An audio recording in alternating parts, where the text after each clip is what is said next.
طائف میں ایک قبیلہ رہا کرتا تھا جس کا نام سکیف تھا، اور اس قبیلے کا ایک سردار عربہ بن مسعود سکیفی تھا جو عرب میں بڑی اہمیت رکھتا تھا۔ اس کے 2 بیٹے تھے، مرہ اور عبیدہ۔ عبیدہ کا بیٹا مختار سکیفی تھا جس نے امام حسین کا انتقام لیا۔ حضرت مرہ کی شادی بی بی میمونہ سے ہوئی جن سے اللہ نے ایک بیٹی عطا کی جس کا نام آمنہ رکھا۔ جو بی بی کو دیکھتا انہیں ام لیلہ کہہ کر پکارتا، یعنی خوبصورتی کی ماں۔ حضرت مرہ جو امام حسین سے بے پناہ محبت کرتے تھے کی خواہش تھی کہ اپنی بیٹی کا نکاح امام حسین سے کریں۔ وہ رشتہ لے کر امام حسین کی خدمت میں حاضر ہوئی اور امام حسین کا نکاح بی بی ام لیلہ سے ربیع الاول 43 ہجری کو ہو گیا۔ امام حسین حضور اکرم کی رحلت کے بعد اللہ سے بار بار دعا کرتے کہ یا اللہ مجھے ایک ایسا بیٹا عطا کر جو سیرت و صورت میں تیرے محبوب جیسا ہو۔ 11 شعبان 42 ہجری کو اللہ نے امام حسین کو ایک بیٹا عطا کیا جس کا نام علی اکبر رکھا، جو سیرت و صورت میں حضرت محمد صلی اللہ علیہ وسلم کی تصویر تھا۔ پھر 2 رجب 47 ہجری کو اللہ نے بی بی ام لیلہ سے امام حسین کو ایک بیٹی عطا کی جس کا نام فاطمہ صغریٰ رکھا گیا، جو بی بی فاطمہ زہرا کی صیبہ تھی۔ حضرت علی اکبر جیسے جیسے بڑے ہوئے ان کا اخلاق، گفتار، ہر چیز حضور کی یاد دلاتی تھی۔ عرب میں یہ رواج تھا کہ لوگ اپنے گھروں کی چھت پر آگ جلاتے تاکہ مسافر دور سے دیکھ سکیں اور کھانے یا پانی کی حاجت ہو تو آ جائیں۔ حضرت علی اکبر بھی یہی کرتے تھے۔ ان کا دسترخوان پورے عرب میں مشہور تھا۔ جنگ کے آداب انہیں حضرت عباس علمدار نے سکھائے۔ جب امام حسین 60 ہجری کو مدینہ چھوڑتے ہیں تو فرماتے ہیں کہ فاطمہ صغریٰ مدینہ میں ہی رہیں گی۔ بی بی صغریٰ علی اکبر سے بہت محبت کرتی تھی۔ جدائی کے وقت وہ مٹی کو پانی میں بھگو کر علی اکبر کے قدموں میں نشان لینے لگتی تاکہ ان کی یاد میں ان نشانات کو چوم سکیں۔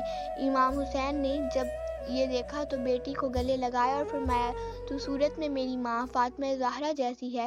جب ہم کربلا پہنچیں گے تو ہمیں شہید کر دیا جائے گا اور ہماری عورتوں کو قیدی بنایا جائے گا، بازاروں میں پھرایا جائے گا، اور میں نہیں چاہتا کہ میری ماں کی شیبہ بازاروں میں قید ہو جائے۔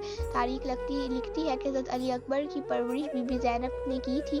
10ویں محرم کو علی اکبر اذان دیتے ہیں اور نماز فجر کے بعد دشمن حملہ کرتا ہے۔ اس کے بعد حضرت علی اکبر امام حسین سے جنگ کی اجازت مانگتے ہیں۔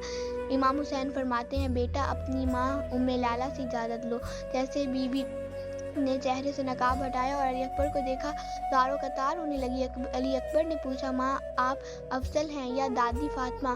بی بی گڑگڑائیں اور کہا، میں کہاں رسول کی بیٹی، میں تو ان کی کنیز بھی نہیں ہوں۔ علی اکبر نے کہا، تو پھر اپنے بیٹے کو فاطمہ کے بیٹے پر قربان کر دو۔ بی بی نے بیٹے کی پیشانی چومی اور کہا، اگر اللہ مجھے 1000 اکبر بھی دیتا تو سب فاطمہ کے بیٹے پر قربان کر دیتی۔ علی اکبر بی بی زینب سے آخری سلام کرتے ہیں۔ جب وہ اجازت لینے خیمے میں جاتے ہیں تو خیمے سے بیویوں کی آہ و فغاں بلند ہو جاتی ہے۔ امام حسین فرماتے ہیں، اب اس مسافر کو نہ روکو، یہ اللہ کی محبت میں جا رہا ہے۔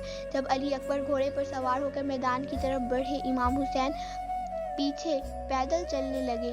علی اکبر نے دیکھا تو فوراً گھوڑے سے اتر کر بابا کو سینے سے لگایا۔ بابا مجھے معلوم ہے آپ نے مجھے دعاؤں میں مانگا ہے، لیکن جب آپ میرے پیچھے پیدل چلتے ہیں میرا دل ٹوٹ جاتا ہے۔ علی اکبر نے دشمن کی فوج میں زبردست حملے کیے، یزیدی فوج کانپنے لگی۔ وہ کہتا ہے، اگر مجھے پانی مل جاتا تو پوری فوج کو فنا کر دیتا۔ امام حسین فرماتے ہیں، میری زبان اپنے منہ میں رکھ لے شاید تسکین ملے۔ علی اکبر کہتے ہیں، بابا آپ کی زبان تو مجھ سے بھی زیادہ خشک ہے۔ عمر بن سعد نے حکم دیا کہ علی اکبر پر ایک ساتھ حملہ کیا جائے۔ کچھ سپاہی دور سے تیر برساتے ہیں اور ایک بدبخت نے ان کے سینے میں برچھی مار کر توڑ دیتا ہے۔ علی اکبر زمین پر آ جاتے ہیں۔ امام حسین یہ منظر دیکھ کر زمین پر گر جاتے ہیں، فاصلہ طے کر کے بیٹے تک پہنچتے ہیں، کہتے ہیں، اے میرے بیٹے اپنے دونوں باہیں میرے گلے میں ڈال لو تاکہ میں تمہیں خیمے تک لے جاؤں۔ لیکن جب سینے سے بازو نہیں ہٹتا، امام حسین نے برچھی دیکھی اور آہ بھر کے کہا، اے میرے بیٹے کیا سینے میں تکلیف ہے؟ برچھی نکالتے ہوئے امام حسین کہتے ہیں، اے دادا ابراہیم، دیکھ نہ میری آنکھوں پہ پٹی ہے نہ اسماعیل کے ہاتھ بندھے ہیں۔ جب برچی کھینچتے ہیں تو علی اکبر کا جگر بھی ساتھ نکلتا ہے۔ امام حسین کہتے ہیں اے اللہ میں نے تیرے دین کے لیے میرا اکبر بھی قربان کر دیا۔ اکبر کی لاش خیمے تک لے جانے میں بچوں کی مدد لی جاتی ہے۔ بی بی ام لیلہ علی اکبر کے سر کا بوسہ لے کر کہتی ہیں اے اللہ میرے بیٹے کی قربانی قبول فرما۔